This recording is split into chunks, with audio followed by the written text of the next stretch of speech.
नमस्कार साथियों, आज एक बार फिर से मैं वैभव पालीवाल हमारे YouTube channel narrator Twitter platform पे आप सभी का हार्दिक स्वागत करता हूं। साथियों, पिछले वीडियो में हमने जो है सप्लाई चेन मैनेजमेंट अर्थात आपूर्ति श्रृंखला प्रबंधन को जो है समाप्त कर दिया था।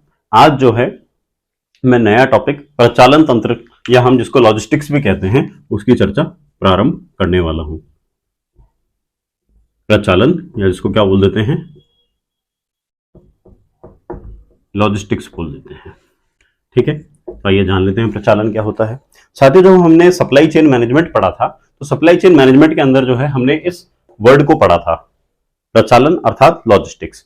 मैंने आपको बताया था कि ये जो मैन्युफैक्चरर होता है, ठीक है, मैन्युफैक्चरर से और ये अपना एंड यूजर या कस्टमर, ठीक है, ये हो जाता है हमारा प्रोड्यूसर जिसको हम क्या बोल देते हैं, निर्माता बोल देते हैं, और ये क्या हो जाता है हमारा कस्टमर जो कि ग्राहक या उपभोक्ता हो जाता है। ठीक बात है, यहां तक हमने चर्चा कर ली थी। अब प्रचालन जो गतिविधि है वो क्या होती है कि ये जो हमारा निर्माता है, निर्माता को जो कच्चा माल देता है वो कौन कहलाता है, हमारा सप्लायर, जिसको हम क्या बोलते हैं, आपूर्तिकर्ता बोल देते हैं। ठीक बात है। अब ये सप्लायर या ये जो आपूर्ति करता है ये किसको माल पहुंचाता है, निर्माता को पहुंचाता है। कौन सा, कच्चा माल, जिसको हम क्या बोल देते हैं, रॉ मटेरियल बोल देते हैं। ठीक बात है। और ये निर्माता क्या करता है, इस कच्चे माल को ग्रहण करता है, कुछ प्रोसेस प्रक्रिया करता है और इस कच्चे माल को किसमें, अंतिम उत्पाद में या तैयार माल के अंदर बना देता है। ठीक है, रूपांतरित कर देता है। तो यहां से रूपांतरित हो गया वो माल। अब वो क्या है, कुछ बहुत सारी प्रक्रियाएं हम करते हैं और उसके पश्चात क्या हो जाता है कि वो जो तैयार माल है वो किसके पास पहुंच जाता है, वो पहुंच जाता है ग्राहक के पास में। ठीक है, तो जो प्रचालन है, प्रचालन किस बात को सुनिश्चित करता है, प्रचालन सुनिश्चित करता है कि ये जो रॉ मटेरियल या जो कच्चा माल आया है या ये जो फिनिश्ड गुड्स जो कि किसके पास पहुंचे हैं, ग्राहक तक पहुंचे हैं, ये जो तैयार माल जो ग्राहक तक पहुंचा है इसका प्रबंधन करना। किस किस का, एक तो ये रॉ मटेरियल का और एक इसका तैयार माल का। कच्चे माल का प्रबंधन, परिवहन, सुरक्षित रखरखाव। तैयार माल का प्रबंधन, तैयार माल का सुरक्षित रखरखाव और तैयार माल का परिवहन। भाई जो हमारा तैयार माल है वो कहां से कहां तक जाता है, हमने इस चैनल के भी पिछले सप्लाई चेन में भी बात करी थी, है ना, कि एक तो कौन हो जाता है हमारा, यहां पर जो है वितरक हो जाता है जिसको हम क्या बोल देते हैं, डिस्ट्रीब्यूटर बोल देते हैं। यहां एक जो है हमारा एक बंदा और बैठा होता है जिसको हम क्या बोल देते हैं, होलसेलर बोल देते हैं, इसको थोक विक्रेता बोल देते हैं। और एक क्या हो जाता है, एक जो है हमारा रिटेलर हो जाता है जिससे हम क्या खरीदते हैं, माल खरीदते हैं, इसको हम क्या बोलते हैं, फुटकर व्यापारी या खुदरा व्यापारी बोलते हैं। ठीक है, तो यही एक हमारा चैनल होता है जिसके माध्यम से जो है कोई भी एक निर्मित या उत्पादित जो भी कोई वस्तु या सेवा या उत्पाद जो भी कुछ है, ठीक है, वो किस तक पहुंचता है, निर्माता से ग्राहक तक पहुंचता है। चैनल यही था भाई हमारा। ठीक है, तो यहां कच्चे माल का मैनेजमेंट करना है, कच्चे माल को संभालना है, कच्चे माल का रखरखाव करना है, और यहां पे क्या करना है, तैयार माल का रखरखाव करना है। अर्थात ये जो प्रक्रिया है प्रचालन यहां से प्रारंभ होती है और यहां तक चलती है। ठीक बात है। क्या क्या चीजें आ गई, तीन चीजें हमने देखी मोटी मोटी सी इसमें, कच्चे माल का रखरखाव करना, कच्चे माल का प्रबंधन करना, कच्चे माल को वैज्ञानिक रूप से सुरक्षित रखना। ठीक बात है। तत्पश्चात कच्चे माल की आपूर्तिकर्ता से और निर्माता तक की सुपुर्दगी। ठीक है, निर्माता क्या करेगा, इसको प्राप्त करेगा, ये क्या करेगा, इसको फॉरवर्ड करेगा, डिलीवर करेगा, सुपुर्द करेगा।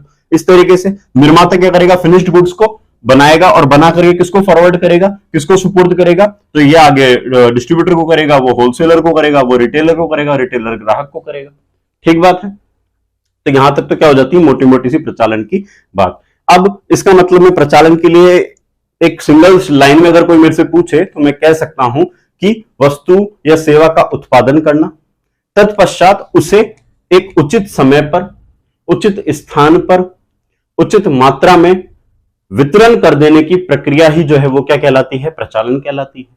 ठीक बात है भाई, हमने क्या कर लिया, उसके अंदर उसका जो है प्रबंधन कर लिया, हमने उसका परिवहन कर दिया, हमने उसका सुरक्षित रखरखाव कर लिया। रखरखाव के लिए हम क्या करते हैं, उनको गोडाउन के अंदर रख देते हैं। ठीक है, वेयर हाउसेस के अंदर रख देते हैं, हमारे जो भंडार गृह होते हैं उनके अंदर रख देते हैं।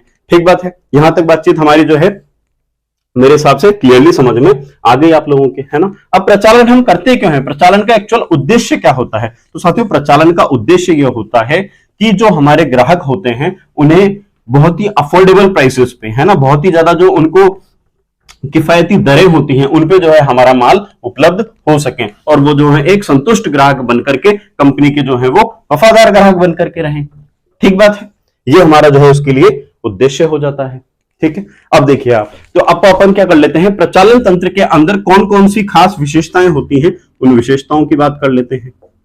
विशेषताएं, या इनको क्या बोलते हैं हम, गुण भी बोलते हैं, और अंग्रेजी में क्या बोल देते हैं, फीचर्स या कैरेक्टरिस्टिक्स भी बोल देते हैं। ठीक है, तो देखिए अपन बात कर लेते हैं विशेषताएं कौन कौन सी होती हैं। अभी अभी जो मैंने आपको एक लाइन बोली थी, उचित समय पर उचित मात्रा में उचित स्थान पे उचित लागत पे माल की सुपुर्दगी करने की प्रक्रिया, या उसको वितरण करने की, डिस्ट्रीब्यूशन करने की जो प्रोसेस होती है, प्रक्रिया होती है, वही क्या कहलाती है, हमारी प्रचालन कहलाती है। ठीक है, तो वो चीज क्या हो गई हमारी, राइट टाइम पर, राइट क्वांटिटी में, राइट कॉस्ट पर, ठीक है, और राइट प्लेस पर। प्रोडक्ट को डिलीवर करना ही क्या हो जाता है, जो है प्रचालन की एक कैरेक्टरिस्टिक होती है। ठीक है, अब जब हम सारे काम राइट टाइम पीरियड पे कर रहे हैं तो इससे क्या होगा, कहीं ना कहीं हमारी एफिशिएंसी इंप्रूव होगी, हमारी कुशलता में वृद्धि होगी। तो नेक्स्ट पॉइंट हमारा यही हो जाएगा कि उससे क्या होता है, हमारी कंपनी की या फर्म की कुशलता में वृद्धि होती है।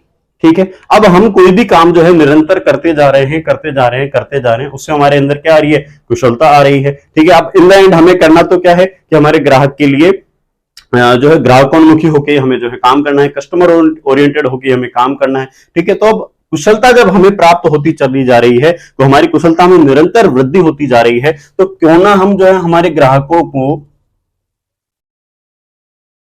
उत्कृष्ट ग्राहक सेवा प्रदान करें।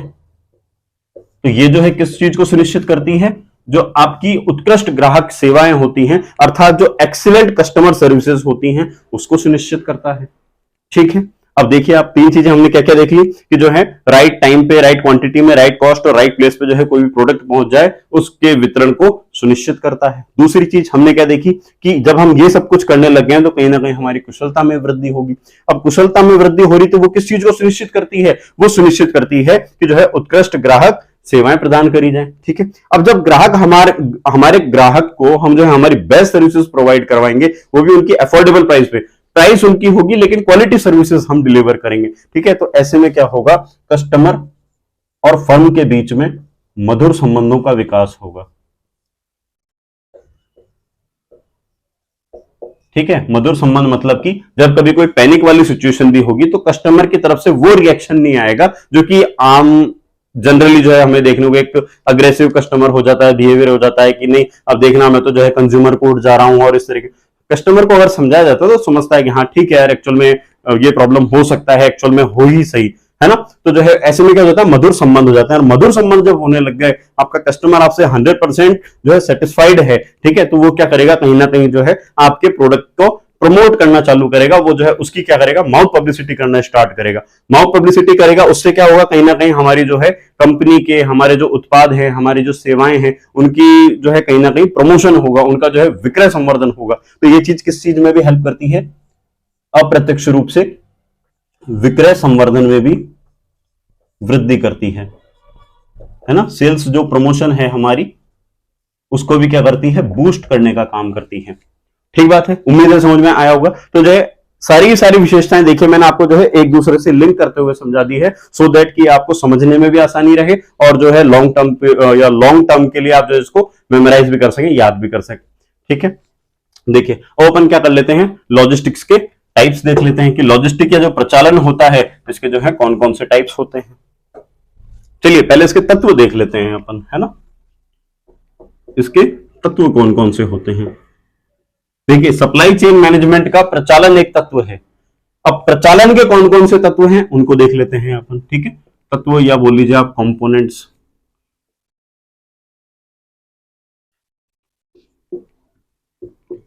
पहला देखिए साथियों, पहला हो जाता है आदेश प्रक्रिया।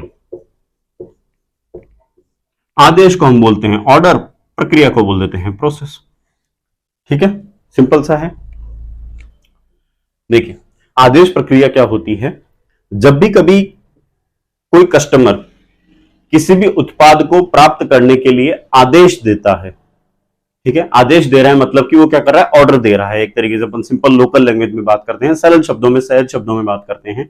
जब भी कोई ग्राहक जो है किसी भी उत्पाद को खरीदने के लिए क्या कर रहा है, ऑर्डर दे रहा है। ठीक है, ऑर्डर दे रहा है, हम उसको जो है आदेश का नाम दे देते हैं। कस्टमर ने आदेश दिया, कस्टमर ने आदेश दिया, मैं फर्म हूं, मैं कंपनी हूं, उस आदेश के अनुरूप मैंने उनको उत्पाद उपलब्ध करवाया। ठीक है, मैंने उनको क्या किया, माल या वस्तु या सेवा जो भी कोई चीज थी मैंने उनको उपलब्ध करवा दी। ठीक है, तत्पश्चात जिस ड्यूरेशन पे, जिस टाइम पीरियड पे उन्होंने मेरे को ऑर्डर दिया था और जब तक मैंने उनको माल फॉरवर्ड किया है, अर्थात ऑर्डर जब जिस टाइम पे इशू हुआ है और जिस टाइम पे उनको प्रोडक्ट रिसीव हुआ है, वो उस ड्यूरेशन का जो टाइम पीरियड है वो भी इसके अंदर रिकॉर्ड हो जाएगा। ठीक है, तीन चीजें आ गई इसके अंदर, कौन कौन सी, आदेश को प्राप्त करना, तत्पश्चात आदेश के अनुरूप माल को सुपुर्दगी, ठीक है, माल की सुपुर्दगी हो गई, और तीसरा क्या हो जाएगा कि इस पूरी प्रक्रिया, इस पूरी गतिविधि के बीच में लगने वाला जितना भी समय है उसको भी इसके अंतर्गत रिकॉर्ड किया जाता है। ठीक बात है, तो ये तीन चीजें किसके अंतर्गत आ जाती हैं, आदेश प्रक्रिया या ऑर्डर प्रोसेस के अंतर्गत आ जाती है। दूसरा देखिए आप, दूसरा हो जाता है हमारा स्कंधन। स्कंधन को हम बोल देते हैं स्टॉक। स्टॉक क्या होता है, स्कंधन क्या होता है, हमने हमारे पुराने वीडियोस के अंदर भी जो है चर्चाएं करी हैं कि जो है स्टॉक क्या होता है। स्टॉक साथियों वह मिनिमम से मिनिमम आपके पास में भंडारित वस्तु होती है जो कि आपके पास में आपकी डिमांड और सप्लाई को डिस्टर्ब ना करे। ठीक है, और आपके पास में वो मिनिममली मेंटेन्ड हो। जैसे कि देखिए मैंने आपको बताया था कि ये जो है हमारी एक प्रोसेस कंप्लीट करती हुई चेन हो जाती है। ठीक है, यहां कहीं जो है हमारा जो है वो एक सप्लायर बैठा होता है ना। अभी जो सप्लायर हमें क्या कर रहा है, रॉ मटेरियल प्रोवाइड करवा रहा है, तो ना तो जो है रॉ मटेरियल की हमारे पास में कभी कमी हो, भाई ये हमारी कंपनी है, ठीक है, ना तो हमारे पास में रॉ मटेरियल की कमी हो, और ना ही जो है आगे आगे हमारा जो फर्स्ट पर्सन कौन था, तो वो है हमारा होल डिस्ट्रीब्यूटर था, वितरक था।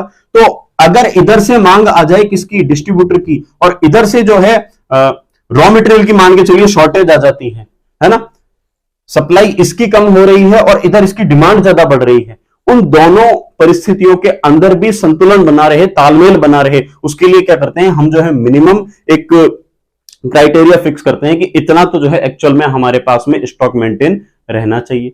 ठीक है, जो रॉ मटेरियल वाला केस होता है, रॉ मटेरियल वाले केस में तो जो है हम उसको क्या नाम दे देते हैं, इन्वेंट्री। ठीक है, चीजें दोनों ही सेम होती हैं। यहां पर तो रॉ मटेरियल के केस में हम उसको क्या बोल देते हैं, इन्वेंट्री बोल देते हैं, है ना। और जो फिनिश्ड गुड होता है, जो तैयार माल होता है, ये फैक्ट्री है हमारी, फैक्ट्री में यहां पे हमारा माल प्रोड्यूस हो गया, तो जो तैयार माल होता है, तैयार माल के लिए हम क्या वर्ड यूज में लेते हैं, स्टॉक। ठीक बात है, यहां पे स्टॉक भी यूज कर सकते हैं, कई जगहों पे जो है इन्वेंट्री भी यूज किया जाता है, लेकिन प्योरली इन्वेंट्री कहां पे वर्ड यूज होगा, वो होगा रॉ मटेरियल या कच्चे माल के संदर्भ में। ठीक है, और स्टॉक या इन्वेंट्री कहां पे यूज हो सकता है, तैयार माल के संदर्भ में। ठीक बात है, उम्मीद है आपको जो है स्टॉक समझ में आ गया होगा कि मिनिमम आपके पास में जो required amount of raw material है, ठीक है, या जो है फिनिश्ड गुड है, वही क्या कहलाता है, हमारा स्टॉक कहलाता है। ठीक, देखिए नेक्स्ट पॉइंट देखते हैं अपन, नेक्स्ट कंपोनेंट देखते हैं। तो साथियों पहला हो जाता है हमारा ऑर्डर प्रोसेस, जिसको हम बोलते हैं आदेश प्रक्रिया। दूसरा हो जाता है हमारा स्कंदन या स्टॉक। तीसरा हो जाता है हमारा भंडार प्रबंधन, जिसको हम क्या बोल देते हैं, वेयर हाउस मैनेजमेंट। ठीक है, अभी मैंने आपको बताया स्कंदन या स्टॉक क्या होता है कि रॉ मटेरियल आया और इधर से जो हमने फैक्ट्री में तैयार किया और उधर जो है हमने तैयार माल निकाल दिया। मान लीजिए हमारे पास में एक्सेस ऑफ प्रोडक्शन हो गया, मतलब जो हमने उत्पादन किया है वो बहुत ज्यादा हो गया, एक्चुअल में उतनी डिमांड ही नहीं है बाजार में, है ना। तो अब जो माल प्रोड्यूस हो गया उसको तो जो कुछ किया नहीं जा सकता, उसको क्या करेंगे हम, स्टोरेज करके रखते हैं। अब जहां हम उसका वैज्ञानिक दृष्टिकोण से वैज्ञानिक रख रखाव किया जाता है, वैज्ञानिक रूप से उसको सुरक्षित रखा जा सकता है। वैज्ञानिक से तात्पर्य साथियों इतना सा है कि अगर उसको किसी प्रकार के टेम्परेचर की, रूम टेम्परेचर की रिक्वायरमेंट है तो हम उसको जो है रूम टेम्परेचर प्रोवाइड करवाएं। अगर हमारा प्रोडक्ट जो है वो आपके मॉइस्चर से खराब हो जाता है तो हम यह सुनिश्चित करें कि हमारे वेयर हाउस में जो है मॉइस्चर ना आए, ताकि हमारा जो उत्पाद जो है वो खराब ना हो। ठीक बात है। भंडार गृह और भी देखिए आप क्यों बनाए जाते हैं। मैंने भी आपको डिमांड और सप्लाई का नाम लिया, मैं आपको एक छोटी सी घटना बताता हूँ, छोटा सा एक जो है एग्जांपल बताता हूँ, हो सकता है आपको जो है उससे ये चीज जो है कंप्लीटली याद रहेगी। हमारे कॉलेज के दिनों में अजमेर से मैंने कॉलेज कंप्लीट किया था और बीबीए में हमें जो है इंडस्ट्रियल विजिट करवाएगी अजमेर डेयरी की। ठीक है, सरस की जो अजमेर डेयरी थी वहां पे हमको लेके गए, तो वहां पे जो हमको विजिट करवा रही थी मैम, उन्होंने एक बात, बहुत अच्छी सी बात बताई। उन्होंने बताया कि एक्चुअल में सर्दियों में हमारे पास में मिल्क जो आता है वो बल्क में आता है, बहुत ज्यादा आता है, एक्चुअल में उसकी इतनी डिमांड नहीं होती है, लेकिन गर्मियों में इसका उल्टा होता है। ठीक है, उन्होंने वहां का बताया था, तो ये सभी जगह का है मोस्टली। तो गर्मियों में डिमांड ज्यादा होती है, सर्दियों में सप्लाई ज्यादा होती है दूध की, तो ऐसे में करें क्या। तो उन्होंने बताया कि वो जो सर्दियों में आया हुआ मिल्क होता है उसको जो है सॉलिड फॉर्म के अंदर कंजर्व करके रखते हैं, स्टोर करके रखते हैं, ताकि गर्मियों में जब उस चीज की डिमांड बढ़े तो जो है उस डिमांड को जो है उस सप्लाई से फुलफिल किया जा सके। ठीक है, वो जो सॉलिड जो मिल्क प्रोडक्ट के अंदर उसको कन्वर्ट कर लिया गया था, उससे जो है उसको वापस से लिक्विड फॉर्म के अंदर कन्वर्ट करते हैं एंड देन फर्दर क्या करते हैं, उसको मार्केट में उसके माध्यम से डिमांड को पूरा कर दिया जाता है। आप सुनते हैं, आपने देखा होगा, जैसे न्यूज़पेपर के अंदर आपने पढ़ा होगा या न्यूज में भी कई बार आता है कि आप तो जो है डेयरी वाले दूध पे भरोसा नहीं है, पाउडर वाला दूध बनाते हैं। नहीं भाई, वो जो पाउडर है वो केमिकल का बन के आता है। ठीक है, जो बेबी फूड वाला होता है, जो सरस डेयरी वाले हैं, इस तरीके के डेयरी प्रोडक्ट्स वाले यूज करते हैं, ये उसी दूध का बनाया हुआ पाउडर होता है और उसी से जो है वापस से दूध बना करके मार्केट में उतार देते हैं। ठीक है, तो अब ये जो देखिए सर्दियों और गर्मियों वाली डिमांड में सप्लाई आई, डे टू डे लाइफ वाली आई, तो वहां पर भी इंपॉर्टेंट रोल किसका हो जाता है, वहां पर जो है भंडार का जो है वो इंपॉर्टेंट रोल हो जाता है। उम्मीद है ये चीज आपको ठीक तरीके से समझ में आई होगी। ठीक है, अब देखिए नेक्स्ट पॉइंट देख लेते हैं अपन। नेक्स्ट पॉइंट आ जाता है परिवहन, जिसको हम क्या बोल देते हैं, ट्रांसपोर्टेशन।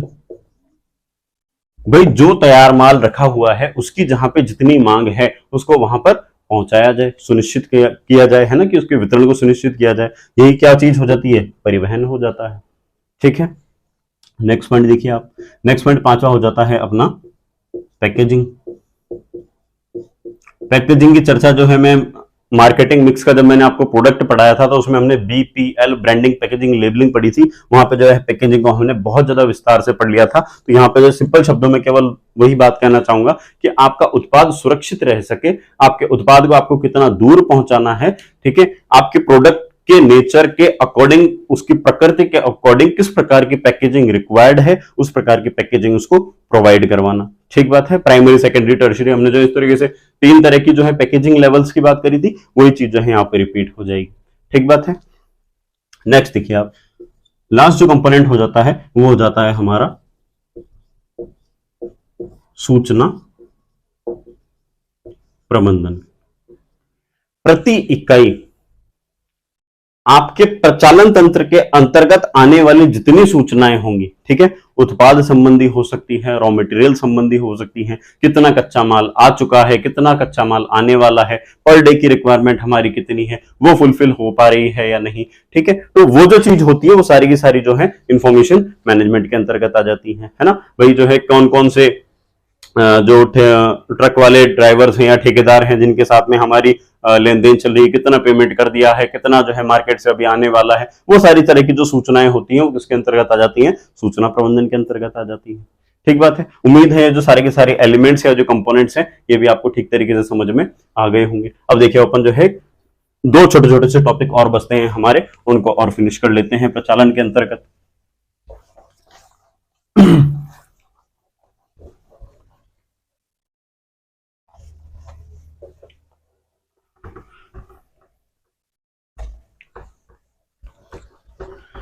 अब हम साथियों जो नया टॉपिक पढ़ने वाले हैं वो है हमारा प्रचालन तंत्र के प्रकार। ये प्रचालन तंत्र जो है वो कितने प्रकार का होता है। देखिए प्रकार, इसको हम क्या बोल देते हैं, टाइप्स। पहला देखिए, पहला हो जाता है हमारा इनबाउंड लॉजिस्टिक्स। इसको हिंदी में भी जो है इनबाउंड लॉजिस्टिक्स ही बोलते हैं, आप देवनागरी के अंदर उसको लिख सकते हैं, है ना। इनबाउंड को आप इनबाउंड लिख दो, लॉजिस्टिक्स को जो है आप प्रचालन लिख सकते हो, ठीक है। इनबाउंड लॉजिस्टिक क्या होता है? इनबाउंड लॉजिस्टिक क्या होता है साथियों, मैंने अभी आपको बताया था, कच्चे माल का प्रबंधन करना, उसे निर्माता द्वारा प्राप्त किया जाना, आपूर्तिकर्ता द्वारा उसे सुपुर्दगी करी जाना, उसका प्रबंधन करना, उसका वैज्ञानिक रखरखाव करना, उसका परिवहन करना, वो क्या चीज हो जाती है, वो हमारा इनबाउंड लॉजिस्टिक्स हो जाता है। जैसे हमने जो है बात करी थी, ये तो हो जाती है हमारी फैक्ट्री, ठीक है। फैक्ट्री में ये कौन बैठा है, हमारा मैन्युफैक्चरर, और ये क्या हो जाता है हमारा इधर रिसीवर हो जाता है, जिसको हम क्या बोलते हैं, कस्टमर हो जाता है। ये हमारी हो जाती है प्रोड्यूसर हो जाता है, ये हमारी फैक्ट्री हो जाती है, ठीक है। ये हो जाता है हमारा सप्लायर। तो ये जो सप्लायर है ये क्या करेगा, हमें कच्चा माल पहुंचाएगा। अब ये देखिए कंपनी के अंदर क्या हो रहा है, ये माल आ रहा है, माल आ रहा है, तो इसलिए इसको क्या बोल देंगे, इनबाउंड बोल देंगे, ठीक बात है। यहां से अब जो बाहर जाएगा, तैयार माल जो बाहर जाएगा, उसको हम क्या बोल देते हैं, आउटबाउंड लॉजिस्टिक बोल देते हैं, ठीक है। सेम चीज, बाकी सेम चीज आ जाएगी कि यहां पे जो तैयार माल है उसको सुपुर्द करना, उसका प्रबंधन करना, उसका परिवहन करना, उसका सुरक्षित रखरखाव करना, ठीक है। वो क्या चीज कहलाएगी, वो कहलाएगी हमारी आउटबाउंड लॉजिस्टिक कहलाएगी, ठीक है। नेक्स्ट देखिए आप, एक हो जाता है थर्ड पार्टी लॉजिस्टिक। जब प्रचालन की सभी गतिविधियां हम जो है किसी तीसरे पक्षधर या किसी थर्ड पार्टी के माध्यम से करने लग जाते हैं, अर्थात हम जो है भंडारण के लिए स्टोरेज या वेयर हाउस जो है किसी और को हमने हैंड ओवर कर दिया कि ये ड्यूटी आपकी है, ठीक है। हमने जो है ट्रांसपोर्टेशन के लिए जो है हमारी कंपनी के जो ट्रक्स वगैरह ही है, हमने जो है कोई एक बाहर की फर्म है और उसको जो है हमने हायर किया है कि हमारा जो है इतना इतना माल जो है आप लोगों को फॉरवर्ड करना है, डिलीवर करना है ना। एंटायर जो कंट्री के अंदर या स्टेट के अंदर जहां कहीं भी जितना बड़ा हमारा मार्केट है, हम जो है पर किलोमीटर आप लोगों को इतना इतना चार्ज करेंगे, मेंटेनेंस आपका होगा, हमारा होगा, तो वो जो भी कोई शर्तें वगैरह होती हैं वो सब चीजें होती है। मतलब जब आप अपनी व्यवसायिक गतिविधियों के अंदर प्रचालन को करने के लिए किसी तीसरे पक्षधर को या थर्ड पार्टी को आप जो इन्वॉल्व कर लेते हो, तो वो चीज क्या कहला जाती है, आपकी थर्ड पार्टी लॉजिस्टिक कहलाती है, ठीक है। नेक्स्ट देखिए, लास्ट जो टाइप हो जाता है इसका, वो हो जाता है रिवर्स लॉजिस्टिक। जो माल कंपनी ने बेचा वो तो कहलाया कंपनी के लिए सेल्स, और जो माल वापस आ रहा है उसको क्या बोल देते हैं, सेल्स रिटर्न बोल देते हैं। तो ऐसा माल जो कि कंपनी को वापस से प्राप्त हो रहा है, उसको वापस से प्राप्त करने का जो है चैनल क्या होगा भाई। किसी भी माल को भेजने के लिए हमने यहां पे तो बात कर ली थी कि यहां डिस्ट्रीब्यूटर बैठा है, यहां होलसेलर बैठा है, यहां पर जो है रिटेलर बैठा है, लेकिन जो माल वापसी आएगा उसका चैनल क्या होगा, उसका लॉजिस्टिक किस प्रकार से किया जाएगा, उसको पैकिंग किस तरीके से होगी, उसका प्रबंधन किस प्रकार से होगा, उसका परिवहन किस प्रकार से होगा, उस बात को सुनिश्चित जो करता है वो क्या चीज हो जाती है, वो रिवर्स लॉजिस्टिक हो जाता है, ठीक है। उम्मीद है ये चीज आपको ठीक तरीके से समझ में आई होगी। अब जो है अपन अपना एक लास्ट टॉपिक जो बचा हुआ है, छोटी सी एक लास्ट हेडिंग और है, उसको और देख लेते हैं। वो है हमारा भंडार गृह के प्रकार। भंडार गृह,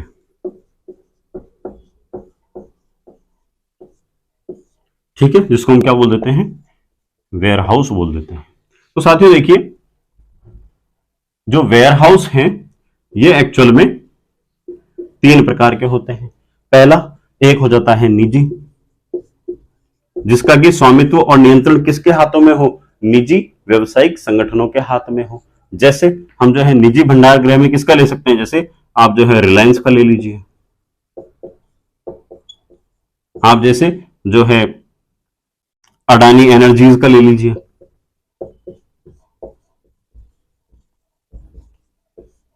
ठीक है। तो जो ऐसे भंडार गृह जिनका संचालन, जिनका रखरखाव, जिनका नियंत्रण जो है निजी संगठनों के हाथों में हो, वो तो क्या कहलाएगा, निजी कहलाएगा।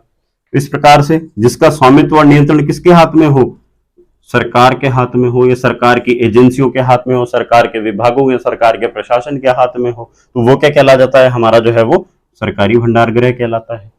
ठीक है, इसका जैसा एग्जांपल, इसका बेस्ट एग्जांपल ले लीजिए आप एफसीआई के गोडाउन्स। ठीक है, फूड कॉर्पोरेशन ऑफ इंडिया, भारतीय खाद्य निगम के जो भंडार गृह होते हैं वो इसके एग्जाम्पल हो जाएंगे। ये दोनों इंपॉर्टेंट नहीं है, इंपॉर्टेंट कौन सा है, तो थर्ड वाला जो है इसके ऊपर आप स्टार लगा लीजिए, जिसको हम बोलते हैं बंधक भंडार गृह। ये कौन से भंडार गृह हो जाते हैं, ये वे भंडार गृह होते हैं साथियों बंधक।